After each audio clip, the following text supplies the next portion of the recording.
Olá! O grupo RCS Tecnologia na Engenharia apresenta o módulo 2 do curso de CBA-SI, curso básico de Segurança na Indústria. Vamos iniciar? O conteúdo programático. Falaremos agora sobre os tópicos desse conteúdo: acidentes do trabalho, conceitos, classificação, riscos, causas, consequências, registros e investigação. Legislação, inspeção de segurança, legislação pertinente, conceitos, tipo, importância, CIPA, norma regulamentadora, NR5, conceito, a importância da CIPA nas empresas, objetivo da CIPA, responsabilidades, EPI, equipamentos de proteção individual, norma regulamentadora, 6, a importância dos EPIs, as responsabilidades, utilização e conservação, EPC, equipamentos de proteção coletiva, combate a incêndio, princípios básicos do fogo, classes de incêndio, agentes extintores, métodos de extinção, primeiros socorros, conceito, etapas básicas, avaliação das vítimas, análise secundária, prevenção e cuidados.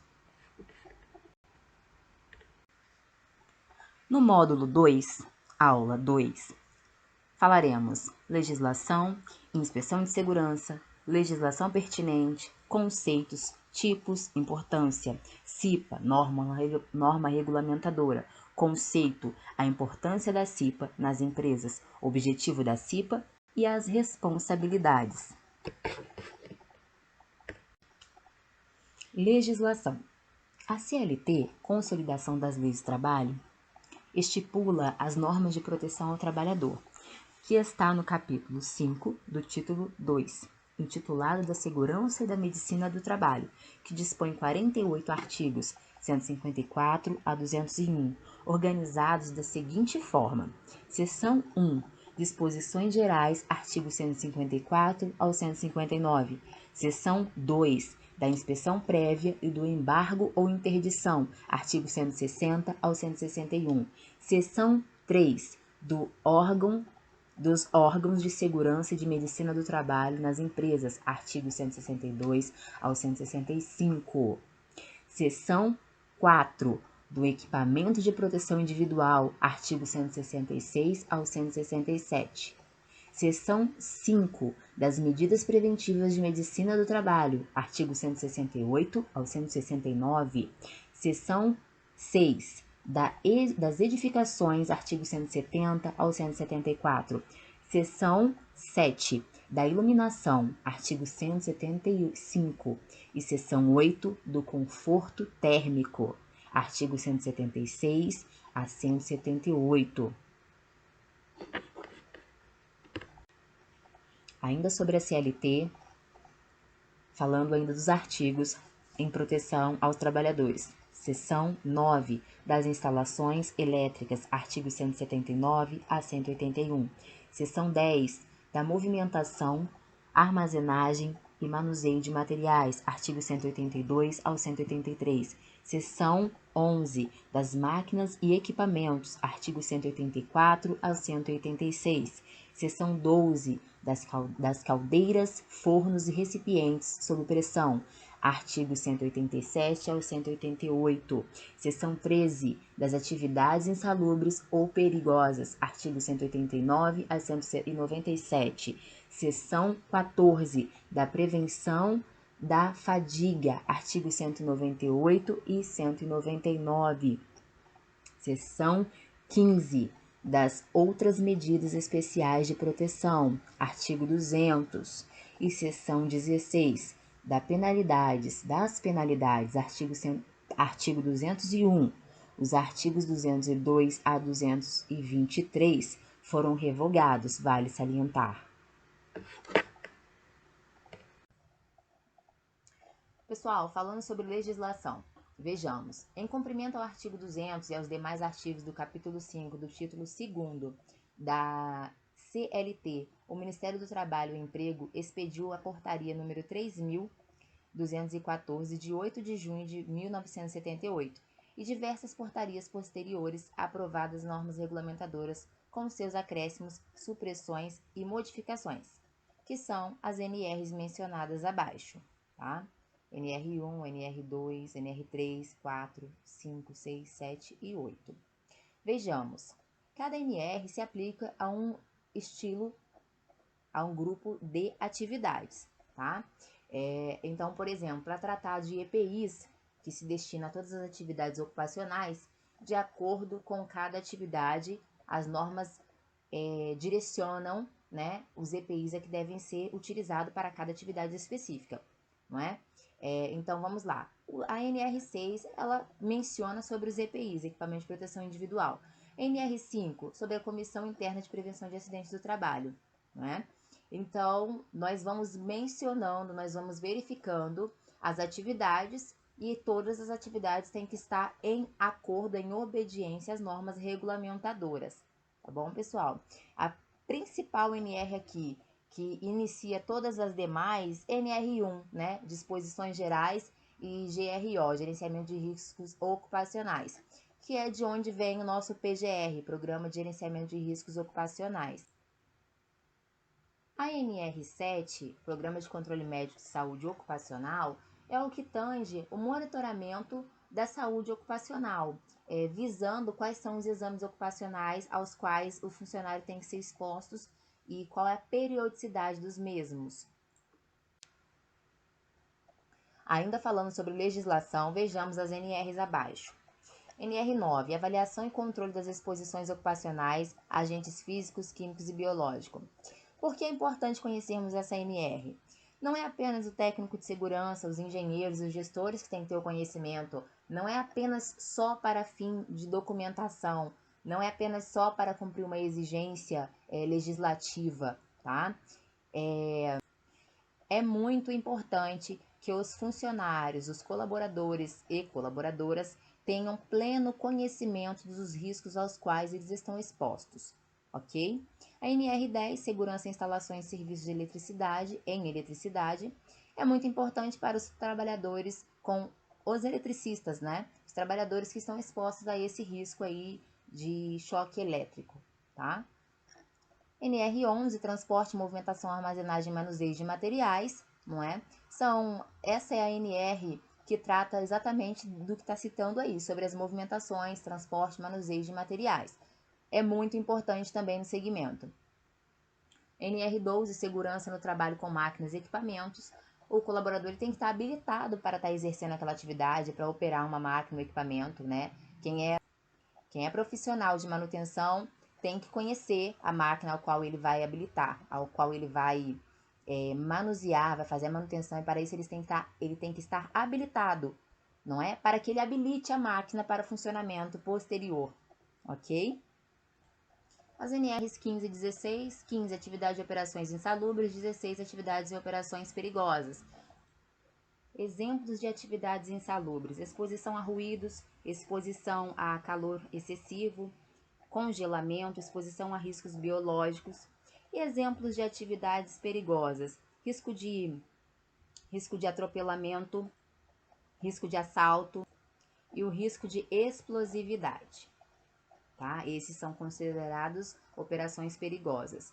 NR17, que trata da ergonomia, né, que é a postura a qual o trabalhador se encontra nas atividades. Isso envolve o maquinário, o ambiente onde ele trabalha e a postura dele, se está tudo em harmonia, tá? NR19, sobre explosivos, para as atividades a que se destina, né, que preconiza. NR20, segurança e saúde no trabalho com inflamáveis e combustíveis, é muito importante essa norma, não é? Esta norma NR20 ela é muito importante para toda atividade que envolva a exposição do funcionário. Ainda sobre as NRs, vejamos: NR21, trabalho a céu aberto. NR22, segurança e saúde ocupacional na mineração. NR23, proteção contra incêndios. NR24, condições sanitárias de conforto nos locais de trabalho. NR25, resíduos industriais. NR26, sinalização de segurança. NR27, registro profissional do técnico de segurança do trabalho.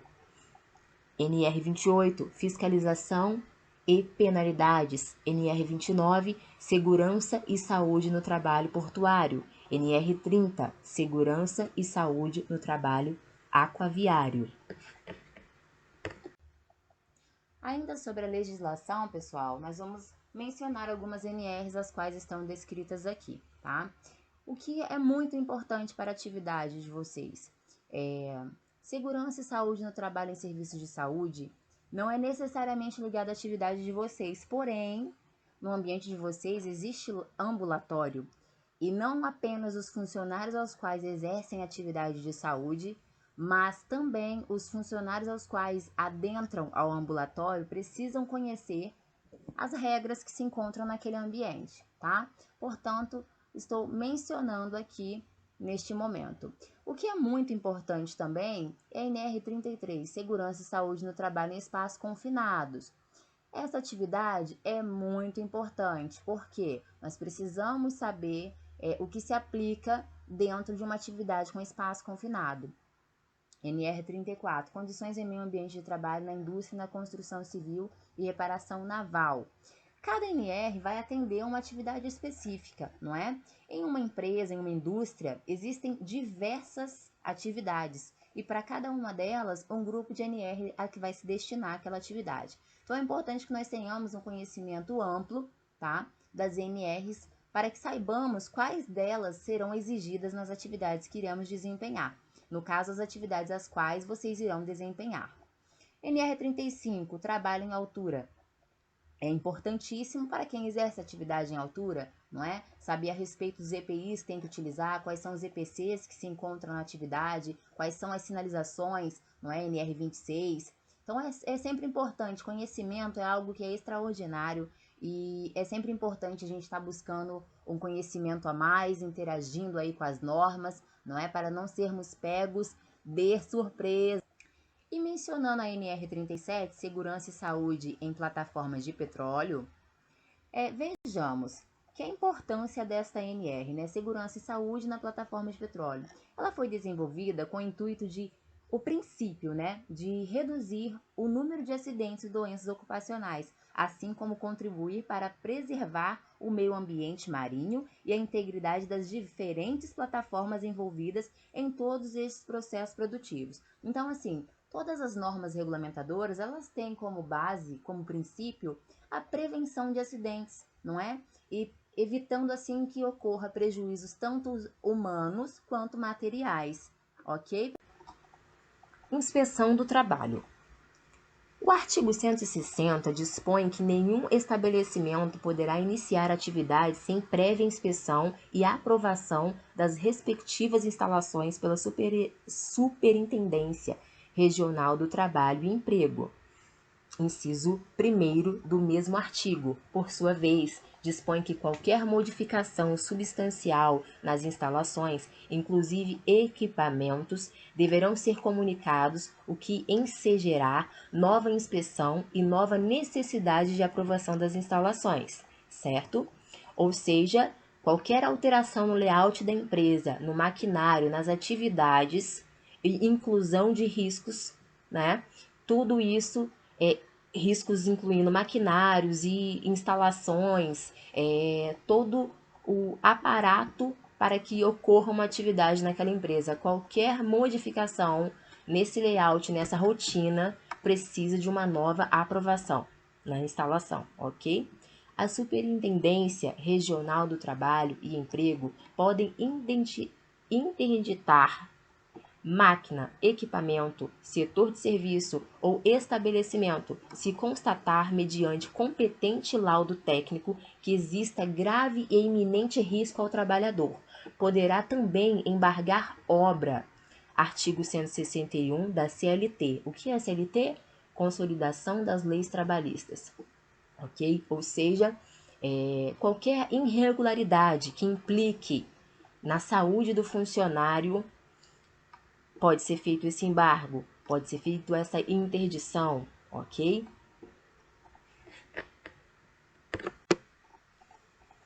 Ainda sobre a inspeção do trabalho, é importante explicar que a Portaria 1719 de 14, que substitui temporariamente a Portaria 40 de 2011, ambas do Ministério do Trabalho e Emprego, estabelece o seguinte em seu artigo 3º. Artigo 3º. O embargo e a interdição são medidas de urgência adotadas quando constatada condição ou situação de trabalho que caracterize riscos graves e iminente ao trabalhador. Inciso 1º. Considera-se grave e iminente risco toda condição ou situação de trabalho que possa causar acidente ou doença relacionada ao trabalho, com lesão grave à integridade física do trabalhador. Inciso 2º. O embargo implica a paralisação total ou parcial da obra, considerada todo e qualquer serviço de engenharia, de construção, montagem, instalação, manutenção ou reforma. Inciso 3º. A interdição implica a paralisação total ou parcial do estabelecimento, setor de serviço, máquina ou equipamento. Ok? Falamos agora sobre a CIPA na legislação. NR5, Comissão Interna de Prevenção de Acidentes. O objetivo, 5.1, objetivo. 5.1.1. Esta norma regulamentadora estabelece os parâmetros e os requisitos da Comissão Interna de Prevenção de Acidentes, tendo por objetivo a prevenção de acidentes e doenças relacionadas ao trabalho, de modo a tornar compatível permanentemente o trabalho com a preservação da vida e promoção da saúde do trabalhador. Ou seja, a finalidade da CIPA é conscientizar os funcionários, todos os envolvidos na atividade, todos os envolvidos na planta da empresa, todas as pessoas que acessam a empresa, todas as pessoas que têm convivência na rotina da corporação, na rotina da empresa, ela precisa ter noção, ciência e estar atenta e educada dentro dos princípios de uma prevenção prevencionista, né? Então, o trabalho da CIPA é conscientizar, é estimular as pessoas a terem um comportamento prevencionista, um comportamento cauteloso, atento a todos os riscos, a todas as ações que possam trazer prejuízos físicos e materiais, ok? Pessoal, ainda falando sobre legislação, falando sobre a CIPA, vejamos aqui 5.2, campo de aplicação.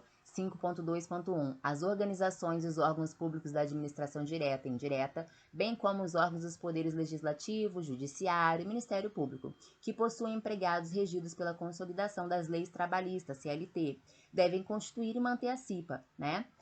5.2.2 dos termos previstos em lei, aplica-se o disposto nesta NR a outras relações jurídicas de trabalho. Ou seja, pessoal, a finalidade da CIPA é auxiliar a empresa, não é, a diminuir consideravelmente os números de acidentes e de incidentes, não é? E com isso, a CIPA ela é um braço a mais na segurança do trabalho para conscientizar os demais colaboradores dos riscos aos quais eles estão expostos e quais são as medidas e quais são os comportamentos a se tomarem para evitar os acidentes, né? Evitarem principalmente os incidentes, que são aqueles que precedem o acidente, né? Antecedem o acidente. Então, o que acontece? O intuito aqui original é sempre trabalhar com a conscientização. Então, a CIPA ela existe para prevenir acidentes, conscientizando os colaboradores dos riscos e incentivando a ter comportamentos autorresponsabilidade, né? Comportamentos com autorresponsabilidade dentro do que tange a saúde e segurança do trabalho para os funcionários, não é? E no final de tudo isso, tanto os funcionários quanto a empresa saem ganhando, não é verdade? A prevenção, ela só tem a agregar. Legislação. Falaremos agora do item 5.3, atribuições. 5.3.1. A CIPA tem por atribuições: letra A, acompanhar o processo de identificação de perigos e avaliação de riscos, bem como a adoção de medidas de prevenção implementadas pela organização. Letra B, registrar a percepção dos riscos dos trabalhadores em conformidade com o subitem 1.5.3.3 da NR1, por meio do mapa de risco ou outra técnica ou ferramenta apropriada à sua escolha, sem ordem de preferência, com assessoria no Serviço Especializado em Segurança e Medicina do Trabalho, SESMIT, onde houver. Letra C. Verificar os ambientes e as condições de trabalho visando identificar situações que possam trazer riscos para a segurança e saúde dos trabalhadores. Então nós vemos aqui que a CIPA ela tem um trabalho muito importante, são demandas necessárias para que haja um bom desenvolvimento, um bom desempenho na Comissão Interna de Prevenção de Acidentes.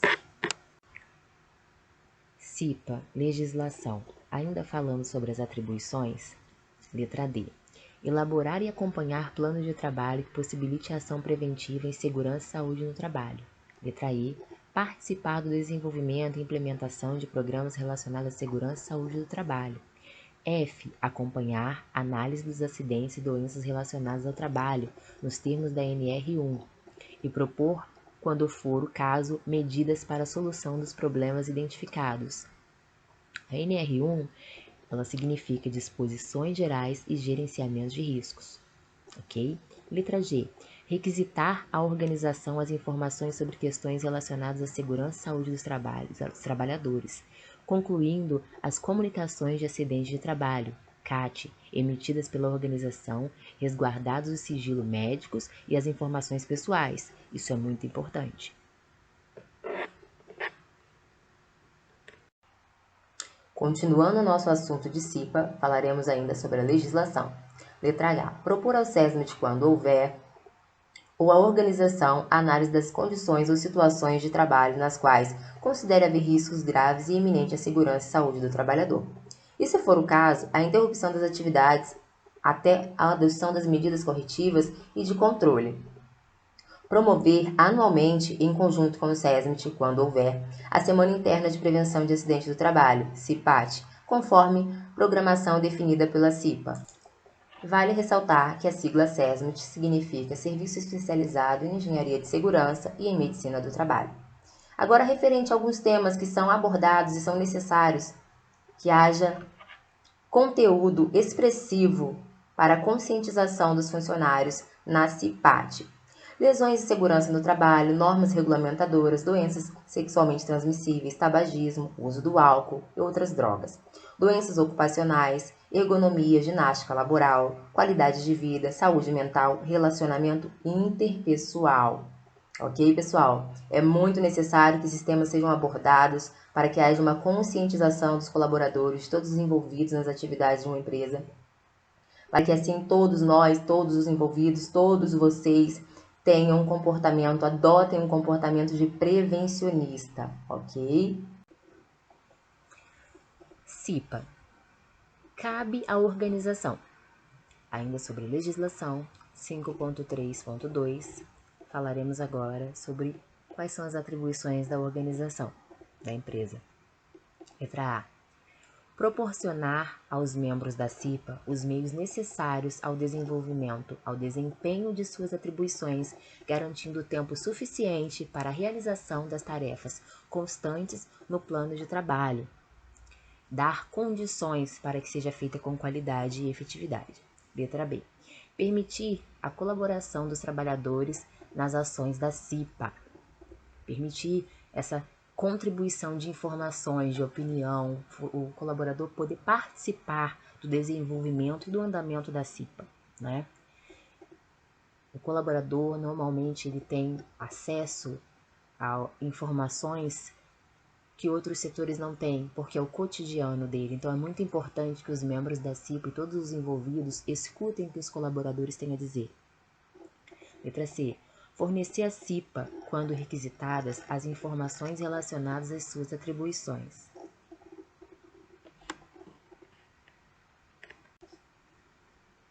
CIPA, legislação. Trataremos agora do item 5.4, Constituição e Estruturação. Então, vamos lá. 5.4.1. A CIPA será constituída por estabelecimento e composta de representantes da organização e dos empregados, de acordo com o dimensionamento previsto no quadro 1 desta NR, ressalvadas as disposições para setores econômicos específicos. Vale lembrar que os representantes da organização são representantes dos empregadores. Estes não possuem estabilidade. Já os representantes dos empregados, estes são eleitos, participam de votação. São eleitos, são candidatos eleitos, e estes, sim, possuem estabilidade, ok?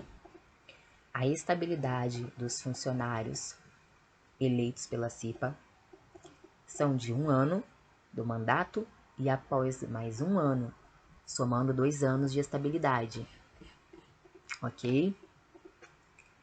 Vamos lá, 5.4.2. A CIPA das organizações que operem em regime sazonal devem ser dimensionadas tomando-se por base a média aritmética do número de trabalhadores do ano civil anterior e obedecido o disposto no quadro 1 desta NR.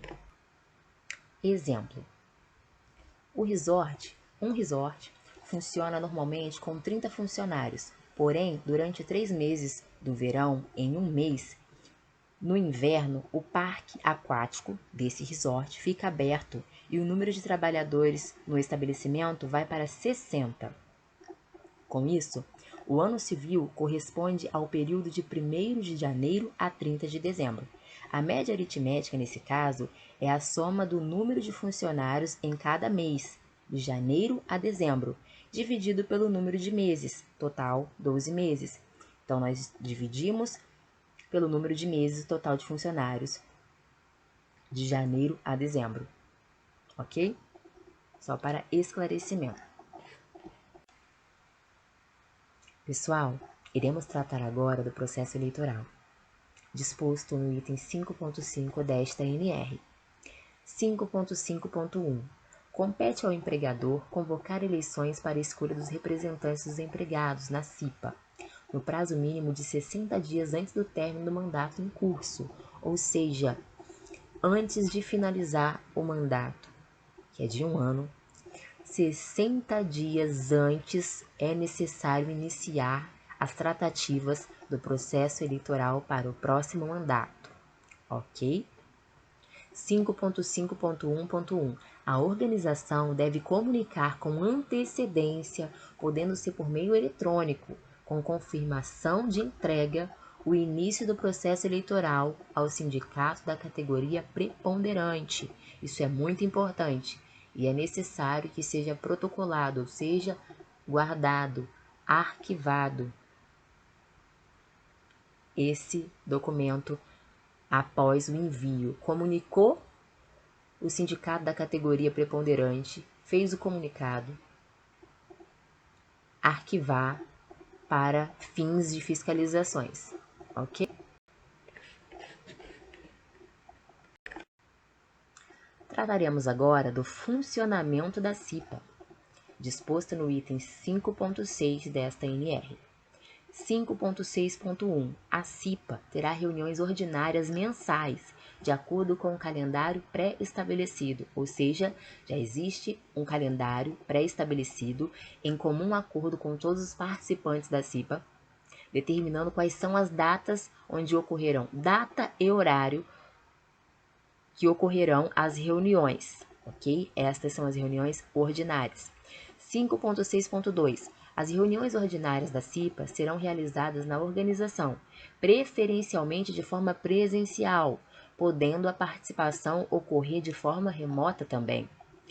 Lembrando que é sempre preferencialmente presencial. Quando não possível, pode ser de forma remota, ok?